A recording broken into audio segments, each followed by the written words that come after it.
নমস্কার বন্ধুরা, তোমরা আছো তোমাদের YouTube channel study knowledge academy. একটা গুরুত্বপূর্ণ আপডেট, তোমরা অনেকেই জানতে চাইছিলে যে ফুড এসআইয়ের কেসটা কি হলো, ফুড এসআই কেসের ফাইনাল কি আপডেট। ঠিক আছে, তো আজকের এই ভিডিওটা থাকছে মেনলি ফুড এসআইয়ের কেস রিলেটেড আপডেট থাকছে তোমাদের জন্য, তাই এই ভিডিওটা অত্যন্ত ইম্পর্টেন্ট। স্কিপ না করে শেষ সময় দেখো, কথাগুলো মন দিয়ে শোনো, আশা করছি একটু হলেও উপকার আসবে। ভিডিও শুরু করার আগে প্রথমত এবার রিকোয়েস্ট, তোমরা ভিডিও একটু লাইক করো, চ্যানেল তাহলে সাবস্ক্রাইব করে দিও। টিন নাও যারা টেলিগ্রাম চ্যানেল যুক্ত হয়নি, লিঙ্কে তার ডেসক্রিপশন টু জয়েন নাও, কারণ ছোটো বড় আপডেটগুলো ফার্স্ট অফ অল আমরা টেলিগ্রাম চ্যানেল প্রোভাইড করে রাখি। তাহলে request use join Telegram group, description link দেওয়া রয়েছে, চেক আউট করো। আর যারা চ্যানেলটা সাবস্ক্রাইব করোনি, স্টিল নাও সাবস্ক্রাইব করে দিও, তোমাদের একটা সাবস্ক্রাইব মোটিভেশন বাড়বে ভিডিও আপলোড করা। এরকম নিত্য নতুন আপডেট সবার প্রথম পাওয়ার জন্য টেলিগ্রাম চ্যানেল যুক্ত থাকো। আর তোমরা যারা পিএসসি ক্লার্কশিপের প্রিপারেশন নিচ্ছ, তোমরা কিন্তু অবশ্যই টেলিগ্রাম চ্যানেল যুক্ত থাকো, কারণ ফ্রি অফ কস্ট তোমাদের কিন্তু নোটস ম্যাটেরিয়াল এবং আমাদের ইউটিউব কমিউনিটিতে পোস্ট করা হচ্ছে। তোমরা কিন্তু চাইলে ওখান থেকেও চেক আউট করে নিতে পারো, ডেসক্রিপশানে লিঙ্ক দেওয়া রইলো, ওখানে তোমরা দেখে নিও।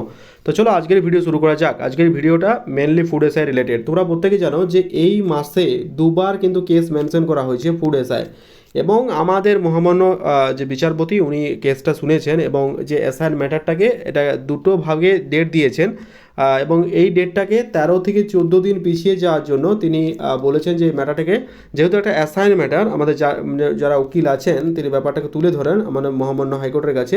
তো উনি যেটা বলেন যে যেহেতু এটা অ্যাসাইন ম্যাটার, উনি অত্যন্ত পর্যবেক্ষণ করে দেখেন এবং বলেন যে এটা 13 থেকে 14 দিন পর এই কেসটার আবার ডেট ঠিক করা হবে। মেবি ডিসেম্বরের লাস্ট বা নভেম্বরের লাস্ট বা তোমার ডিসেম্বরের ফার্স্ট উইক নাগাদ কেসটা তিনি আবার শুনবেন, এমনটা তিনি আর্জি জানিয়েছেন। এবং তিনি ব্যাপারটা পুরোপুরিভাবে শুনেন, যেটা হচ্ছে 412 আর 414 এই দুটো কেসের লিস্টে আমাদের কিন্তু করা আছে। এই ভিডিওটা আমি অলরেডি আমাদের টেলিগ্রাম চ্যানেলে দিয়েছি, তোমরা ওখান থেকে দেখতে পেয়ে যাবে, বা এটা আমি শর্টসের মাধ্যমে আপলোড করে দেবো। মেন কথা হচ্ছে ফুড এসআইয়ের কেসটা পুরোপুরিভাবে আলোচনা করা হয় এবং মহামান্য হাইকোর্ট আমাদের ব্যাপারটা পুরোপুরিভাবে শুনেন এবং তিনি আমাদের আশ্বস্ত করেন এই ব্যাপারটা যেহেতু একটা অ্যাসাইন ব্যাপার, অ্যাসাইন ম্যাটার হিসাবে আছে। এই অ্যাসাইন ম্যাটারটাকে তিনি it will be possessed after the 13 or 40 days after the hearing. ইনি এটাই বলেছেন যে 13 থেকে 14 দিন পর এটা আবার শোনা হবে।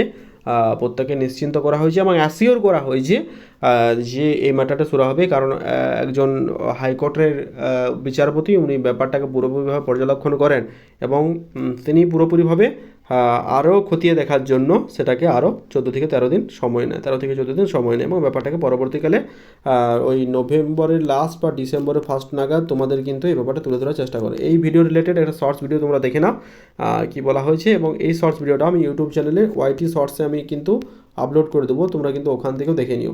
তো ফুড এসআইয়ের কেসটা দুবার শুনানি হলো, এটা কিন্তু মেন যে বিষয় সেটা আবার 13 থেকে 14 দিন পর তোমাদের কেসটা আবার মেনশন করা হবে।